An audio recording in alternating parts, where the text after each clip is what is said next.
rescue and transport for, oh my gosh, 20-something years. I started doing for Kinder Heart.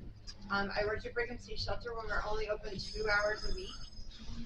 And so now we're open and more than that, a couple days a week, 4 days a week. And I love what I do. I have met some amazing people. One of my best friends are from rescue and stuff. I'm also a victim advocate for 30 years. I worked with trauma for people. So dogs came, somebody asked me to do a transport, and I said, and so I started and haven't looked back. I love what I do. I have worked for nonprofits, for shelters and police departments, and I love that kind of realm. I love helping people. So my mom got sick, had terminal cancer, and I had to leave the county attorney's office as a victim advocate and kind of retire. And I'm like, okay, what am I going to do now? And I've been writing grants and I've been helping nonprofits for a while, and I started my own business. And I decided, well, I don't have to go. That better? I don't have lights and help other people. So I help law enforcement, nonprofits, for-profits to write grants and to be able to provide money coming in, sustainable income, and help nonprofits start their business. Because starting a nonprofit, people think, how many people have a nonprofit in here? Michelle does. But who else has a nonprofit? You guys are all nonprofits? The rest of you guys are all from city or shelters, or what are we? Private. Huh? Private. Private? Anybody else from like a city shelter? Or I'm a city shelter too. And Brigham City is not a nonprofit. Michelle back there from Snake River is a nonprofit, and I'm going to call on her a little bit. She didn't know it till this morning. But she is. I love that girl, and Mackenzie's a nonprofit. I love some of my best friends are from here. So they asked me to kind of speak about nonprofit, because what happens is, and we can go through this, but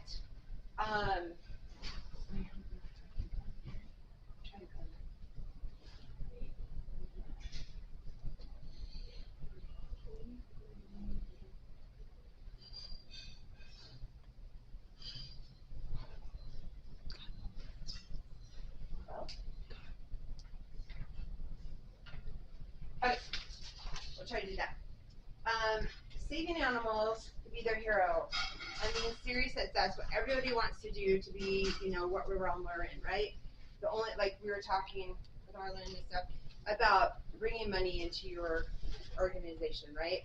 And to start a nonprofit is not as easy as everybody thinks. I'll be a nonprofit, I'll make all this money, and we'll be great. Starting a nonprofit takes a lot of time. It does, but it is worth it. I mean, you do have lots of, how do I say, rules and to go through being a nonprofit. But being a nonprofit, it goes right into your rescue. And instead, if you're a city shelter, like we are at Brigham City, it goes into the general fund. There is a huge difference. So I can't write grants for Brigham City because it goes in the general fund. Brigham City only gets $5,000 a year to run our shelter. It's ridiculous. And so we, as volunteers, try to do a lot of stuff to bring in funds and do fundraising and stuff like that. We have a Venmo that the city doesn't really have, so we can pay for our spay and neuters and stuff.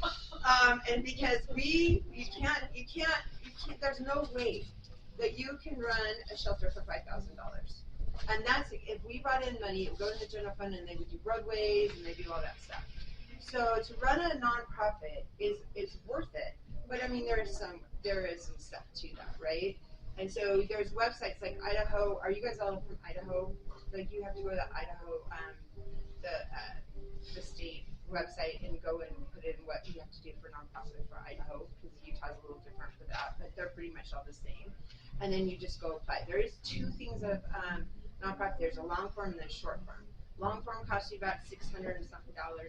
The short form's like $300 and something. It depends on what kind of nonprofit you want to run, and you can go through that application. But the reason I say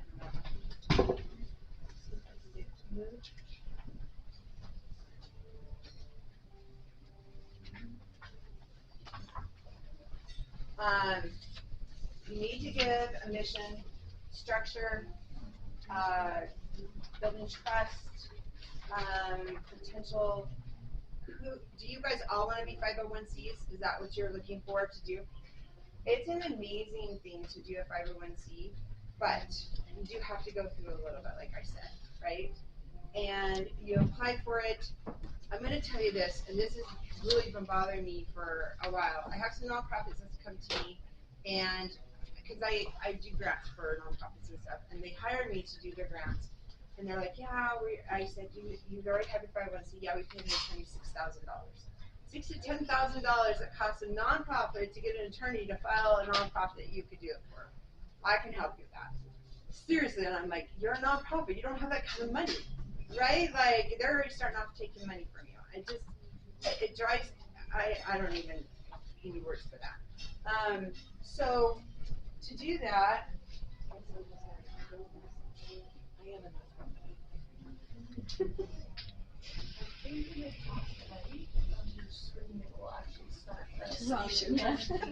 I wonder if I'll keep on going. Yeah. So you have to have your mission. Like, you have to, when you go into the application, you have to put in your mission. It's not that hard. Mackenzie just did hers not too long ago. Was it too hard for you? And you did in Idaho, right? Yeah, it's not that hard. Did you do short form or long form? You need the For lights you in off. Idaho? The like spotlight off. Okay. Thank you so And much. so it's not that hard really to start it. You can go on it. I'm going to be doing some webinars that are going to teach you step by step how to do it. I mean, literally just get on, and because you guys in Idaho, I can pull that up and we can go to do it step by step. But you want to have a mission. You definitely want to have some kind of direction. To start your 501c, you have to have a board of directors. You have to have, okay, here we go. Is that good? Yeah, that's better. Okay, perfect.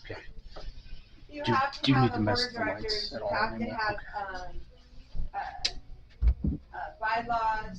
You have to have certain kind of things that you have to put in. You have to turn the light board on, and that has to be red, and then you select the fixture, and then you turn it up and down. Basically, it's because it was on yesterday, and then they turned it off, and it stayed on, right?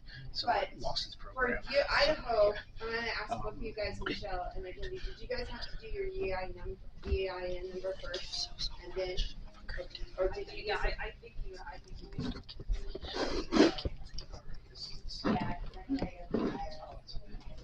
Because in Utah, we can apply for the 501c and then get our EIN number. So if you're going to do that, my best bet is to go into well, we have Utah ID, but I don't know if you have Idaho ID here, and do a name reservation and save it where you wanted to do that. So do you guys have Idaho ID here? Secretary of State here? Okay. So you go in there, make sure the name's not taken, right? Because you're going to start your 501c, and you're going to put it on a different name. Save it, reserve it. I think it's $59 it is in Utah. And then file your EIN number, and that's through the state. Mine's through Utah, and yours would be here through Idaho. And then you file it to get your EIN number and stuff. But the articles of corporation, that was the other thing. That's the state level, and you have to have that too. Okay, you have to upload all that stuff on for your 501c. It's not. How long did it take you, Mackenzie, to do yours? I just sat down and did it like, I don't know. An hour? An hour, yeah, maybe. Okay, an hour, maybe the very most is an hour. Michelle, like an hour. And the attorneys I had one 501c that took him like 6 months to do it all, and they charged him, like I said, $6,000. And I'm like, and you don't have that kind of money. If you had that kind of money, we'd be spaying and neutering a lot more animals, right? So, or be taking care of them or doing something, right? We would be doing Exactly. that. So you want to do that. Now I am going to ask Michelle because I'm going to see right here. Maybe I have questions on creating that kind of stuff. Do you know what unique identification number is? So you have to, now they used to do DUNS numbers. Okay, so everybody had DUNS numbers, state, local, everything like that. You had to change them up to unique identification numbers. So when you get your 501c, you get your EIN number, then you're going to have to go on SAM.gov and then apply for that. You get that really quick. It only takes about a couple days for that to come. You usually get it right away. You have to have that to apply for grants. And you have to have your EIN number. But you want to have your own, so that, especially if you're a city entity, because if you don't, you're going under the city's EIN number and their unique identification number, and you have to make sure they are in compliance with their grants. And if they have too many grants, you're not going to get them. Does that make sense? So what happens if you're not your own 501c, then you lose out on that stuff. Does that make sense? So I actually wrote a grant, because I wrote a victim grant. I found this out from Norfolk Park. It was a CGBG grant for a community block grant, and I got it, but they denied me because they said that the city actually did spend half of their money for another grant that they did, and so because they were not under the 750,000 or whatever like that, we couldn't get it. So you want to have your own number. You want to have your own money coming in, okay, and your own board of directors and stuff like that. Especially if you're a city, and then you can just be. Now I'm going to ask Michelle. She's amazing. Anybody know Michelle from Snake River? If you don't, get to know her. I'm telling you, this woman is brilliant. She's a brilliant lady, and she didn't pay me either. Mackenzie is actually the one who bought me this. But I've learned a lot from her, and I talked to her. I called her on the dog, and I said, and she didn't even know me. This is the kind of person I am. I just call people randomly, and I said, I need you help with this dog. This dog's dying in my shelter. It's tearing up his toenails. We can't. I mean, it was a bad shape. And she's like, who are you? And I'm like, this is who I am. And I said, you want to know me? But Michelle came and got this dog, and I'm one of those people, like, if you're going to take one dog from my shelter, you're going to take 3. Ask Michelle, ask Mackenzie. I am not kidding you. She's trying to send the dog home literally from this conference right now. Actually, this dog is going home with her that I brought from Utah that was relinquished to me as I drove here. He's an amazing dog, by the way. So I actually was going to bring cats, but I found another rescue right before I came, and she actually had babies. It was a good thing I didn't bring her. She would have babies in the truck. But I am like that kind of person, let me tell you. I'm a very outgoing person, and I have, yes, you can tell. But Michelle's going to explain the little bit difference, what it means, because her 501c is amazing. She has a lot of support. You can do a lot of grants. You can do a lot of stuff. So, Michelle, can you explain a little bit about why it's important? So you can come up here if you'd like to speak. Oh, wow, Julie. I know! See, look at Really, me. just really Take a dog and really come up and speak. So, one of the things that Julie is really good at is applying for government grants, like CDBG, which does require that unique ID for the government. But I think that, having a 501c3 status does give you the opportunity to build relationships with more private foundations and organizations. I think you guys know that. I think that's why we're here right now. And truly, the expectation is more mission driven, I think, when you are a 501c3. My other job is that I actually serve on the Idaho City Council, and we have an animal shelter. They have a lot of great people there, but they are really bound by not having a 501c3 arm. And so, just like Julie said, you have people coming in making donations. They have partnerships, they get sponsorships, but it is almost impossible for that money not to go to the general fund of the city. And so, it puts them in a bad spot because they want to fulfill the commitments they've made to their sponsors or whoever their donors are. But the moment you write that check, it's in the city coffers. And so it definitely puts the shelter at a disadvantage. Meanwhile, you have another part of the city, which is the Idaho Falls Zoo, that long ago decided we don't want that money in the coffers of the city. So they started a nonprofit arm called the Idaho Falls, the Thompson Park Zoological Society, and they just made a whole separate entity that does nothing but write grants and fundraise so that they can spend the money on that city entity. And so the city will take the free stuff, right? But if somebody else buys it, the books are a lot cleaner, and they can just accept that from that nonprofit as a gift. So, particularly if you are a city or a county entity, there's a couple of ways you can do that. And having this nonprofit arm of your organization is something not everyone thinks of, but it's 35 years strong in Idaho Falls and very successful and works very, very well for their zoo. So definitely something to think about. Um, but Julie nailed it though. Hiring an attorney is not worth it. You are all capable and smart enough to do this by yourselves. Like people are getting ripped off. I mean, truly, you can absolutely do it alone. And then they'll say that they'll do the article of corporation for you because you have to have that. You'll do all this stuff. Thank you, Michelle. She is amazing. Let me tell you, if you have any questions, she knows how to, like, really honestly. Her 501c is very successful at the shelter level. It's amazing. You should see her building. Anybody seen the Idaho Falls shelter? Oh my gosh, so cute. It's like a red barn. It's the cutest thing ever. Like, it is adorable. It's very clean inside, very well put together. She has great staff. It is amazing. So I've learned a lot. I've learned a lot from McKinsey, from my other 501cs, because our shelter is not a 501c, and it sucks because we get, like I said, $5,000. The city gives and we're the only shelter on Box Elder. So we are in rural. Does everybody know where Box Elder County is? And like when you're going to Utah and you're heading to Salt Lake, that like blink, don't go too fast. When you go to Tremont and you keep going, that's us. So actually, Box Elder is the third largest county in Utah. We get dogs dumped, and this is what happened this last week. We got a dog dumped out in hell, out in the middle of nowhere. I have great trappers. They came and got him and picked it up and trapped it within like minutes. Shelly is amazing. And then we had two dogs, two puppies, out in the middle of Little White Mountain, which is in the middle of nowhere, let me tell you, because there's places out there, there's no housing, no nothing, in a Budweiser box, two little puppies. DNR found them. They were out there because it's hunting season, out there just looking for hunters and making sure people are compliant. And they found their Budweiser box, and of course, they just thought it was trash. They look up and there's little puppies come out of it. I mean, these are the things, and the problem is that now our county, because we're so rural and everything, have decided, and a lot of these little cities have decided not to contract with our shelter. So now, where do you take these dogs?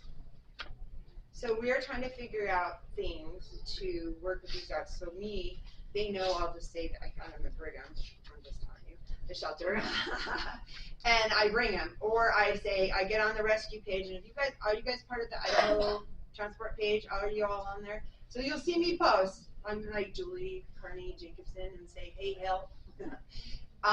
I am one of the transport coordinators too, so I do that. But you'll see me post that stuff, and I have great rescues, and I'll call Michelle, or I'll call Ashley, or I'll call somebody, and we'll go and say, hey, we found these dogs, and I need them to go somewhere. And usually I get a good response, but because I'm not a 501c, they are. I don't have the funds, but you'll see me sometimes post on there for like emergency funds and stuff like that, because you guys are, it's hard, right? I try to get some donations. I'm going to start my own 501c for spay and neuters and do that stuff for Brigham City. So I'm starting my own, and you guys will see that on Palm Protect that I'm actually going to be doing. And so I'm actually going to work that angle so that way I can bring money into our shelter to be able to house. We're trying to look to build a new shelter, and Box Elder needs one, and because we only have 20 kennels, I think is what we have, 20 kennels. And we have to leave 3 of them open, or at least 2 for like surrenders or ones that come in, right? Like every shelter does, you have to leave certain ones in. And I mean, because Box Elder we don't just get dogs, cats, we get chickens, we get roosters, we get pigs, we've had goats, we've actually had horses, and we have to take them to another rescue because we're out in the country. Let me tell you, we get a whole slew of everything. God, I'm telling you.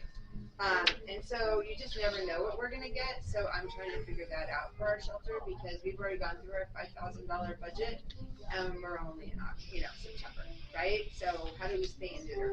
We'll have great partners, with Jerry Lynn, Snake River, that amazingly I call them up and I say I need help, and they're like, what do you need? And they help, and I get really a lot of help, and I find help through the community and stuff. But being a 501c, you can actually get money. You can actually do like, events. You can get sponsorships, donations.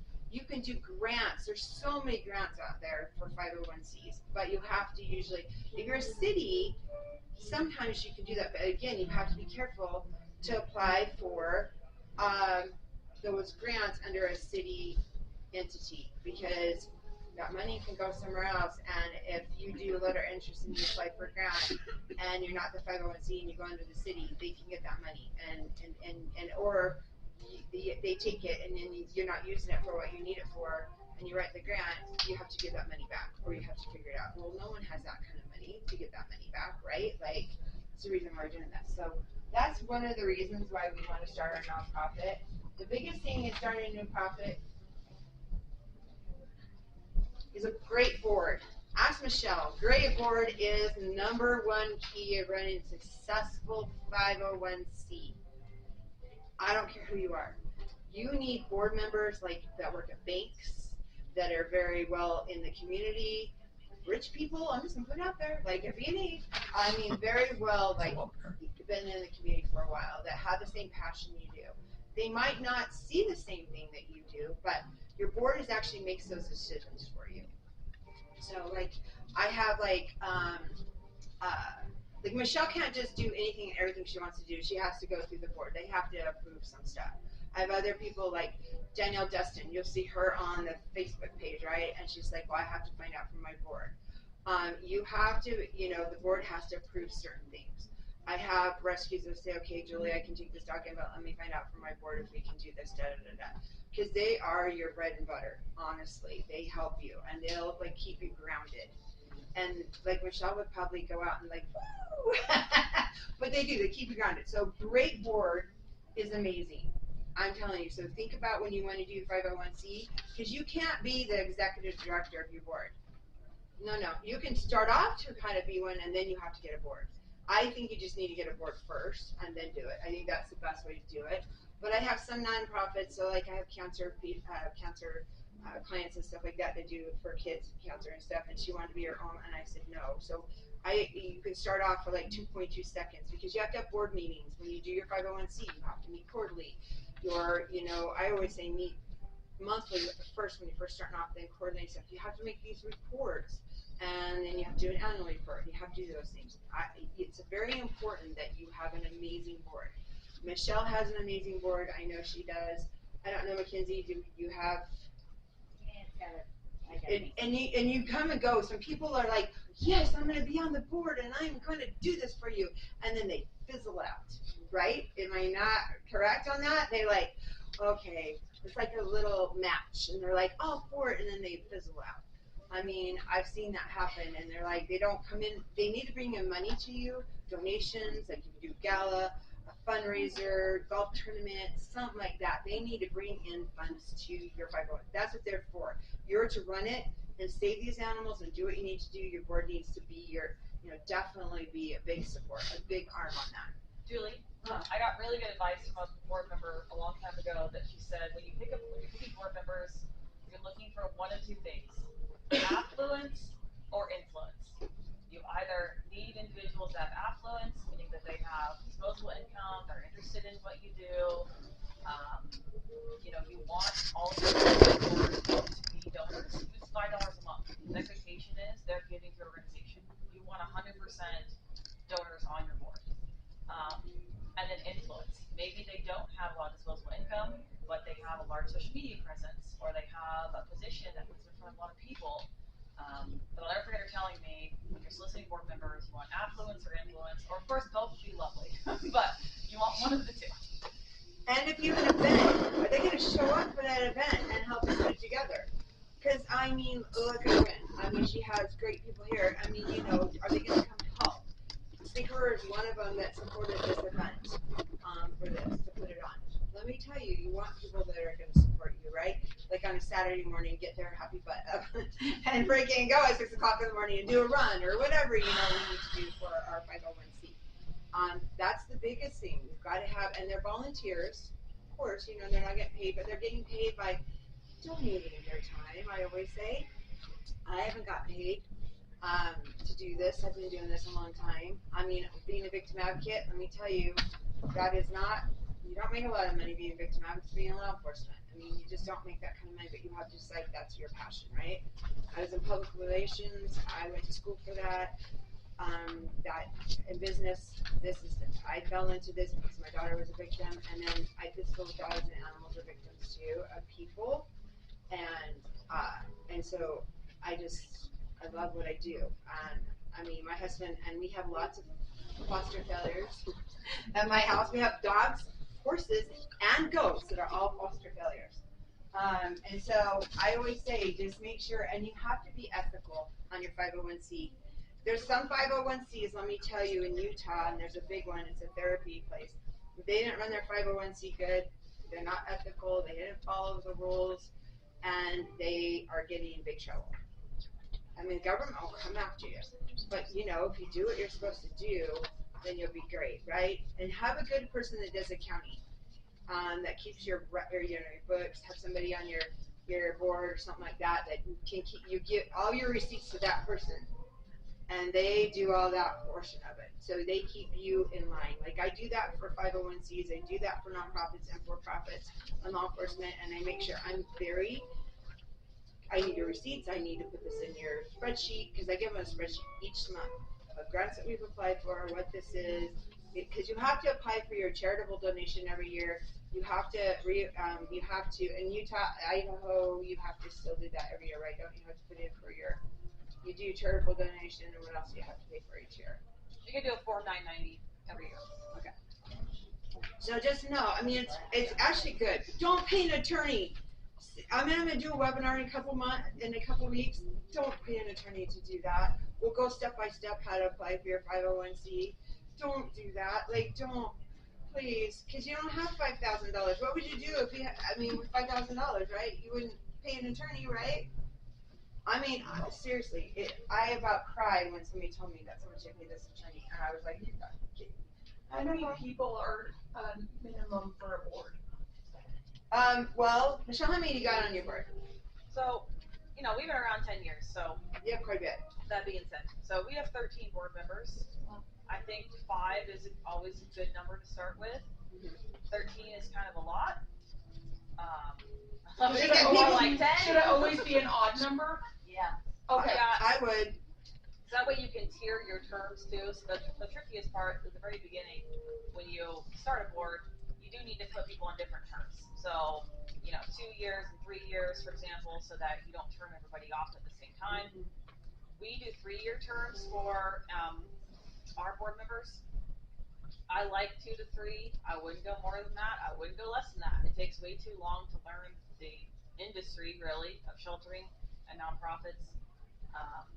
So I would definitely go in that. But I think 5 is a really good starting number. And I would definitely recommend having a CPA on your board if you can get one, because they're going to give you a lot of good advice. Our annual budget is almost $1 million.